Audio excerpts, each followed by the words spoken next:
For the first question, let's first take a look at the question itself. My own habit is always to read the question first. The question asks, which of the following, if true, would strengthen this argument?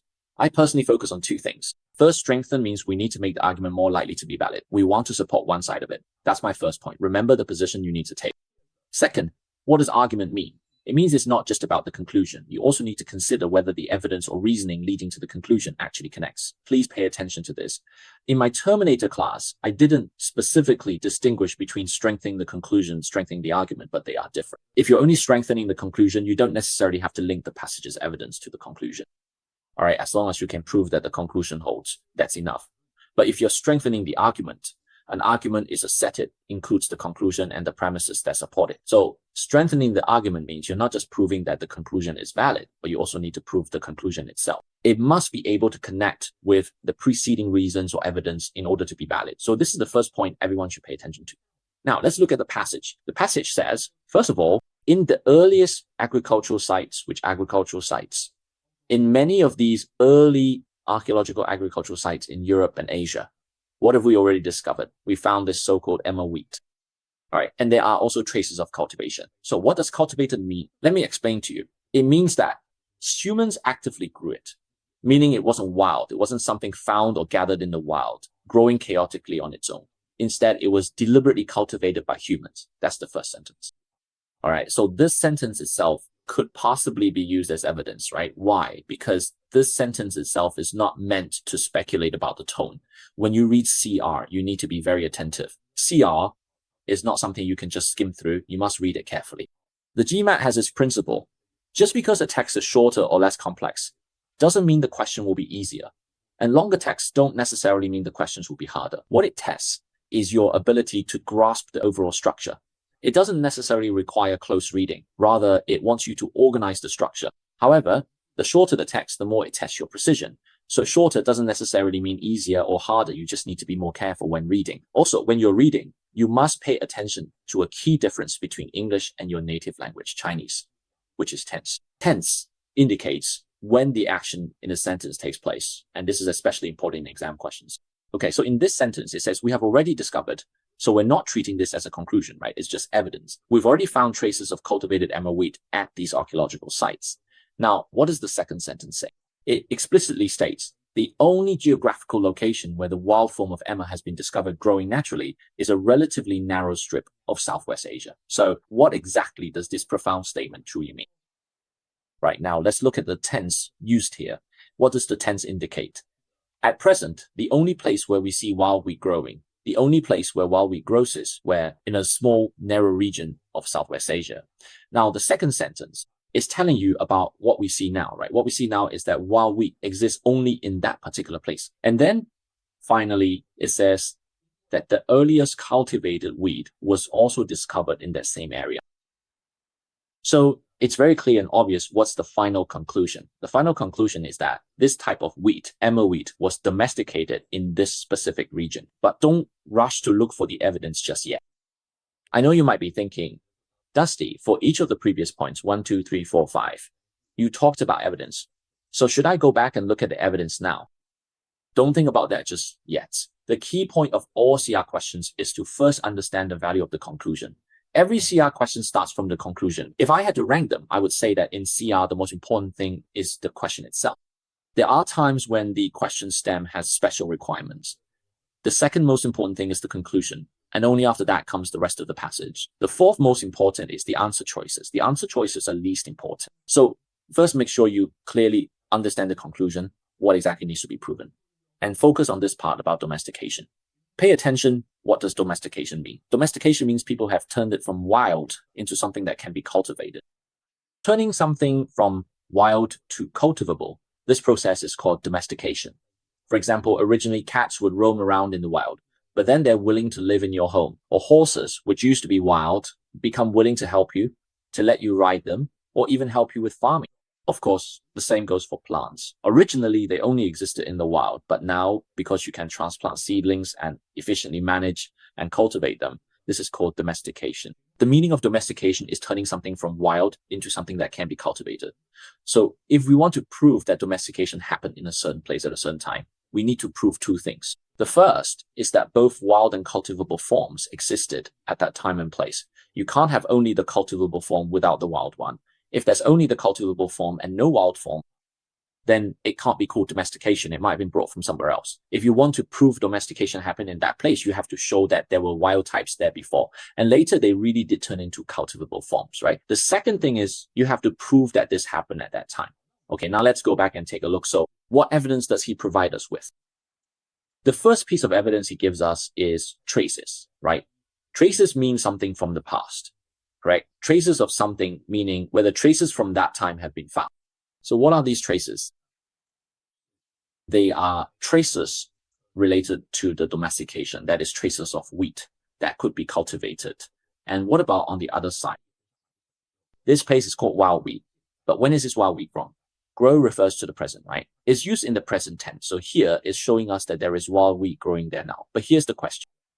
If we want to prove today that there was wild wheat suitable for cultivation there at that time, we've already proven half of it, that is. We've confirmed that there was already cultivable wheat back then. But there's still another half we haven't proven, whether there was wild wheat at that time. We only know that there is wild wheat now. We don't know if it existed back then. This part has already been proven because we've now found traces in the ancient agricultural remains confirming that there was indeed cultivable wheat. So it's certain that there was cultivable wheat at that time. But was there wild wheat back then? Back then, in that ancient period, whether wild wheat existed is still uncertain. So we need to find a way to figure it out. We need to find more sources of information and evidence. This ties back to what we just discussed about source validity. The evidence you've provided so far is not sufficient. What I need to see is evidence from that time period. The evidence must be from that era, so it needs to be consistent with the timeline. We have to make sure we're not using information from now, but rather information from back then. And then what else? We need to make sure it really was in that location, right? The place has to be the same. So we need to ensure both the timeline and the location are consistent. Our goal now is to prove that there is wild wheat in that area now, which would also mean that there was wild wheat in that area back then. So this is what we need to prove now. Now, let's look at the 5 options and see which one can help us prove that there was wild emmer wheat in that area at that time. Option A says that another type of wheat, not emmer wheat, was also domesticated early on. So what about its range? It expanded even further. You'll notice one thing. What I want is just a small area, specifically whether that small area is the right location. Then, in terms of evidence, is it really about this kind of wild emmer wheat? Is it this specific wild variety? Using evidence from something else is meaningless. Using another type of wheat can't prove anything about my type of wheat, right? If you use the wrong evidence, it doesn't work at all. So what problem does option A have? The first problem is inconsistency in location. You're telling me that the entire large area has it, but whether that small area has it or not can't be directly proven. The second problem is that the evidence you used is wrong. What I need to prove is emmer wheat, but you're talking about another type of wheat. No matter how well or poorly that other wheat grows, it can't prove anything about how my type will grow, right? So option A is completely out of consideration for us. It violates location consistency. It also violates, well, the location consistency, and it also violates the credibility of the source. Now, what does option B say? It says that modern experiments show that the wild version of this type of wheat we just talked about can be easily domesticated. It can be easily domesticated, and after domestication, its yield is about the same as that of other traditionally domesticated varieties. Now, the second half of this sentence is basically irrelevant because we really don't care about that in the material. This question isn't about making money. It's just to prove that domestication happened at that time. We only care about the uniqueness of the location and time, not about the yield. So the second half of the sentence is pointless. As for the first half, does it provide us with any useful information? Not really, because it only says it's easy to domesticate. But where was it domesticated? Right? What we need to prove is this. At that time, there was also wild wheat in that area, right? So I need to prove the timing. I need to prove that it existed there. But this option only tells me that domestication is easy. It doesn't tell me whether there was wild wheat in that area at that time. So option B doesn't prove the timing or the location at all. So it's option B that we eliminate. What about option C? It says that when this kind of wheatemer web, which is the type mentioned in our article, was first cultivated, it was the most nutritious. As soon as you see this, you can eliminate it because it has the same problem as option B. We don't need to prove that it's different either. What we need to prove is whether at that particular time and place, there was a wild version. It's that simple. Now, looking at the options, what do we find about the locations where wild wheat has been discovered? The climate conditions in this area were basically the same as when agriculture first originated, as we've discussed. At that time, there wasn't much change in the climate conditions. This option might seem a bit vague to you at first glance, because if we really want to talk about it in detail, it seems to match what we just anticipated. Earlier, we said that I only see wild wheat now, but I'm not sure about the future, rather, whether it existed in the past, right? So the best scenario would be if there were an option that directly tells me there was wild wheat at that time as well. But all the options seem to make sense as well. Why? Because if the climate hasn't changed much, it means that if there is wild wheat now, there could have been wild wheat back then too. In other words, the possibility increases. However, it's not a very direct connection because after all, there are many factors that affect whether a species continues to exist. After all, it's not just the climate, there could also be factors like water sources or terrain. So all the options are somewhat connected, right? But the logical connection isn't that strong, though at least we'll keep it in consideration for now. So what does option E say? Option E says, it is difficult with our genetic testing. Without genetic testing, it's very hard for us to distinguish between one wild wheat species and another. That is, to tell the difference between wheat and its related species. No. If it's hard to distinguish, then what exactly are you trying to prove? You're telling me that without the technology, it's hard to tell them apart. But have you provided any new useful information that supports my idea? No, right? If your equipment is broken, if you don't have this technology, you simply can't provide anything at all. No new conclusions, no new evidence, no new research findings. So you're even less able to prove whether my argument is more likely to be right or wrong. That's why telling me that the technology is bad and can't do this is meaningless. Because if the technology is bad and can't do it, then we have no scientific discoveries at all. And we're even less able to prove whether this argument is correct or not. For this question, the final answer is do. Now, you can notice a few features in this question if you want to answer it correctly using the logic we just discussed. I have to teach you that high scorers and low scorers focus on different things when they listen to others' lectures. Low scorers, when listening, during the explanation, what they focus on is just the story being told right now, like, oh, this story is about wheat, about cultivation. Okay, I get it. But if low scorers only pay attention to the story, there will be problems. So after our seminar ends today, and it's over, or the next day, when they do a similar problem, they get it wrong again. Why? Because this story will never appear on the exam in the future. Think about it. The questions you use for practice really won't show up on the actual test. They're just practice questions. They're retired after all. So you see, memorizing the story is pointless. What really matters in polymer chemistry is what Dusty just mentioned. The key clues you need to pay attention to when solving problems. For example, if you look back now, if you took notes, you might have written down these points. First, when you're looking at past exam questions, we need to pay special attention to the tense in every sentence. For example, in this sentence, if you don't notice the tense, you might think everything is happening at the same time, and then you won't be able to find the answer. Here, one part is in the past and another is in the present. If you can't distinguish between the two, you can't relate the present back to the past. If you don't understand the difference in tenses, it's almost impossible to solve this question because what this question is really testing is consistency in time. So when working on past exam questions, you need to pay attention to the tense expressed in each sentence. Second point, in any CRT question, the most important thing is the conclusion, followed by the rest of the passage outside the conclusion, and then other details. The fourth most important thing is still the answer choices. For example, just now, didn't we spend a lot of time analyzing the meaning of the green sentence in the conclusion? We can't just limit the word domesticate to the concept of domestication. We need to think clearly about how to actually prove domestication. Domestication is a process from wild to cultivable. So we need to prove not only the result of domestication, but also that there was something being domesticated at that time. So we need to prove that the wild species we have now also existed in the wild back then.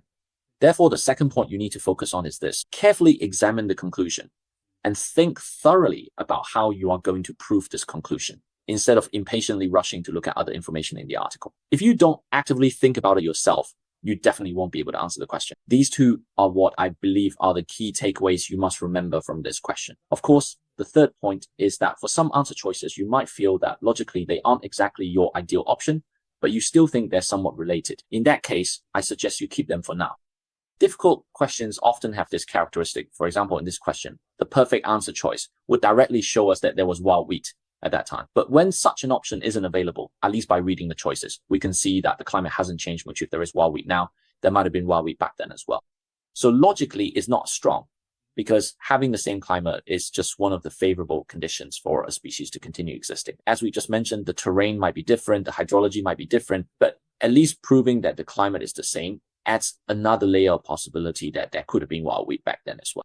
Now, let's take a look at the second question. For those of you who aren't following the order, you should also pay attention. You need to think about whether, as you listen to my explanation, you can avoid limiting your thinking to just the story of this particular question, just like the story we just discussed, which we didn't actually use. You should keep your focus on what Dustin is telling you, what you need to pay attention to when working on these questions. For the second key growth question outside of the stock market, let's first look at the question itself. As we just discussed, the key point is the question. The first thing it asks for is to strengthen, and the second is the argument. In other words, we don't just need to prove that the conclusion holds. We also need to prove that the evidence and the conclusion can actually be connected. Let's take a look at what the passage says. The passage says, this Michigan, over here, the archaeologists, they have recently been excavating a site near a certain location in North America, an early Native American settlement or camp. What are they doing there? Radiocarbon dating this is called carbon isotope dating, which is used to determine the age of artifacts. This method is commonly used in archaeological stories. If you don't quite understand this term, I suggest you look it up on Wikipedia. It's good to understand the principle behind this dating method. Why? Because in some of the more difficult CR passages, you might see details about isotopes being used. And in some RC passages, they might even discuss the underlying principle in detail. All right, so if you're a bit intimidated by these common terms, you can take a look. I would recommend everyone to check out the Wikipedia page on the principle of carbon isotope dating. But in short, this question doesn't actually involve the principle itself. All you need to know is that this is a method used to determine the age of ancient objects or grains. After performing this kind of isotope dating, what did it show? It indicated that the age of this camp was roughly between 1605 and 1755. Then he goes on to say, however, that this camp probably did not appear later than 1630. It should have already existed by 1630 because no European trade goods were found at this site, even though Europeans actually started actively trading in this area after 1620. Right. Now, let's first think about who made the conclusion. I know that many of you, if you don't see clear phrases like somebody says or somebody concludes, feel like you can't find the conclusion, right? Without explicit keywords or clear connecting words, it's hard to identify the conclusion. So pay close attention to the method I'm about to explain. I'll tell you, if there are no clear keywords, how do you find the conclusion? The key point is that the conclusion is the endpoint of all reasoning. This means that no other sentence in the passage can be used to infer the conclusion. You might say that other sentences can lead to the conclusion, but the conclusion itself won't be used to infer anything else. In other words, the conclusion won't serve as the reason for another sentence. It's that simple. Next, the conclusion is not a fact. The conclusion is an inference. For example, if you look at the first sentence, could it be the conclusion that they went to excavate the site? There's nothing to conclude here. It's just a fact. They excavated, and that's all there is to it. The second sentence says that carbon isotope dating determined that the site dates back to 1605, along with some material evidence. This is scientific evidence, but it doesn't count as a conclusion either, because facts cannot serve as conclusions, and research findings cannot be conclusions. Now, looking at the last two sentences, which one can be inferred from the other? You see, in the latter part, the reason given is European trade goods. And in fact, Europeans had already started engaging in active trade after 1620. So this sentence itself is not a conclusion either. Therefore, what is the most likely conclusion in the end? It's actually the half sentence that comes after, however. All right, so why is this the answer? First, it satisfies the requirement of a speculative tone, probably dates. Did you notice the speculative tone? A fact cannot serve as a conclusion. Second, it also meets the criterion that it cannot be inferred from another sentence. It is derived from other sentences. All right, the conclusion is the endpoint of all inferences in the passage. Just remember this. Let's think about it first. Since we've identified the conclusion, let's not rush into the answer choices. Let's consider why it says that this place is not later than 1630. So if it says not later than 1630, what evidence does it provide? Suppose you look here. There's a timeline, right? From 1605 to 1755. Let's say 1630 is right in the middle here. So what he wants is to tell us that this place should be before 1630, right? This prophet should have existed before 1630. So why does it use this? Why does it make such an inference? It says that after 1620, roughly after 1620, trade began. So at this point, this means, but here we don't see any trade goods appearing, any goods that would indicate trade. Now, there are several points we can consider. First, does this mention 2 locations, 3 locations, or 4 locations? It doesn't seem so. Here, it only talks about 1 location, which is this woodland. So it probably doesn't have much to do with the uniqueness of the location that we mentioned earlier. Okay, but what is this related to? Clearly, it's related to time. We need to prove whether there is temporal consistency, right? Okay, And then we also need to prove whether it's just this one. When you use this evidence, is it the only evidence you can use? Are there any other pieces of evidence? Are there other pieces of evidence that can help support us, that can help us strengthen our argument further? What did we just talk about regarding arguing for absence? If something is absent, it means it didn't happen. So the logic in your essay's argument is, if there are no trade goods, it means there definitely weren't any Europeans trading at that time. Is that correct? If you can prove that even without trade goods, Europeans were trading at that time, then it might be possible to show that the timing was actually later, right? So this question involves three types of reasoning. The first concept is that your evidence seems too limited. Is it possible that this evidence alone is insufficient? You might encounter conflicting evidence, or if you do encounter conflicting evidence, it can have an effect. If others have the same evidence as you, then that strengthens your case. The second point is your evidence consistent with your timeline? That's the second point. The third is, you're telling me that because you haven't seen any evidence, this thing doesn't exist. Is that really true? Is there really a connection between the existence of this evidence and the existence of the event itself? Right? Okay, so does the existence of trade goods really mean there were European traders at that time? If you can prove there's no correlation, that means your argument is more likely to be correct. But if you can prove that having trade goods doesn't necessarily mean there were contemporary trade partners, then your argument would be wrong. This also involves our three concepts. Now, let's take a look. First, pay attention to the first option we want to strengthen this argument. The first option, because trade occurred among Native Americans in the Americas, pay close attention. This is very specific. It doesn't mean that Native Americans participated in someone else's trade. Here, the word among is used, which refers to within that group itself. In other words, Native Americans traded with each other, not with outsiders. Because Native Americans traded among themselves, some European goods, let's highlight this with another color. Let's focus on the word among. So some of these European trade goods may have already been circulating before European traders even arrived. This option actually relates to what we just discussed about the argument from absence. Why? Because you seem to be trying to establish a connection, saying that as long as Europeans came, then there must be European goods. You want to establish this link. So if we don't see European goods, it means Europeans didn't come. If we see European goods, it means Europeans came. You want to make these two things equivalent.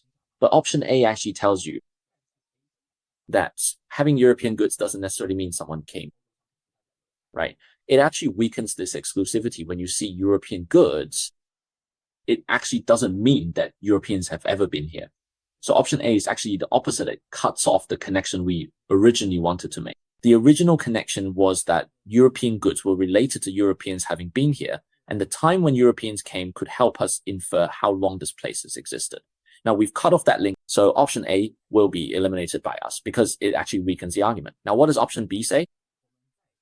Option B says, in all the other camps we found in the area, because the article only mentioned one camp, but here it's talking about other camps, meaning old camps, which includes this camp and other sort of them, have been reliably dated to the 1920s. Remains of European trade goods have been found. The other camps have already been confirmed by us to date from after 1620. And for any camp that we have confirmed to be from after 1620, all of them definitely have trade goods. This seems to reinforce the idea we just discussed about the presence or absence of trade goods. And the connection to this period in the article, it says that because you don't have trade goods, so you should be from before 1620. But if we can prove that indeed, as long as it's after 1620, including after 1630, or any time after that, there will definitely be trade goods. Conversely, this can prove that if there are no trade goods, it is likely from before this period. That's why we keep option B. It also matches our reasoning and argument from absence.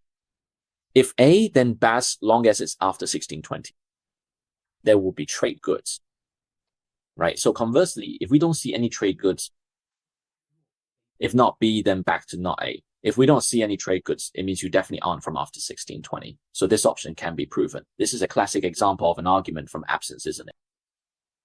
If a certain event happened, there would definitely be evidence. If we don't see that evidence, it means that event definitely didn't happen. So we'll keep option B for now. Option C says that the first batch of European trade goods to arrive in this region, they were considered especially valuable.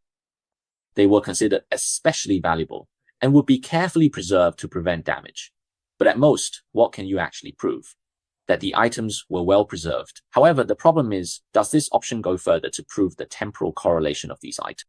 No, it doesn't. What we ultimately need to prove is the temporal correlation, but all you're telling me is whether these items will be well preserved. So what? When exactly did they arrive? Was it before 1620 or before 1630? We have no idea. So with option C, you can only prove that the items exist, but you can't prove when they existed. That's why it can't directly tell us, like option B does. If you try to relate these two and then say that the first group of traders arrived here during the time of the explorers, that's even more far-fetched. Why? Because the question is asking us to prove that the evidence provided refers to trade goods. Can you really connect it to the arrival of traders? And then connect the arrival of traders to the timeline to prove what the timing of this place was. But when you read the options, all you're telling me is who arrived earlier and who arrived later. But what does that have to do with the goods? What does that have to do with the timeline of 1620 or 1630? You haven't explained any of that at all. So logically, you can't connect these things together. You can't connect it to our original logic, so we ruled it out. Okay, so what is option E? It says this place is a temporary camp, and this camp might, well, after being used for a few years, just be abandoned. No, that's not it. Isn't that even more far-fetched? It's just like option D. What we cared about just now was the logic of your original inference. Can you use the goods to connect to the fact that there were European traders at that time? And using the era of a certain artifact to connect to the period when this place existed. That's the kind of evidence we're talking about, the relationship between evidence and conclusion. But both with option E, including the E option we just saw, you haven't addressed this connection at all. You haven't touched on whether having European trade goods necessarily means there were European traders. Is that really the case? Does the timeline actually match up with that period? In the end, neither of these options connects these relationships. You're just telling me which trader arrived earlier, but you haven't clarified what the broader timeline actually is. This option is even more exaggerated, and option E doesn't say anything at all.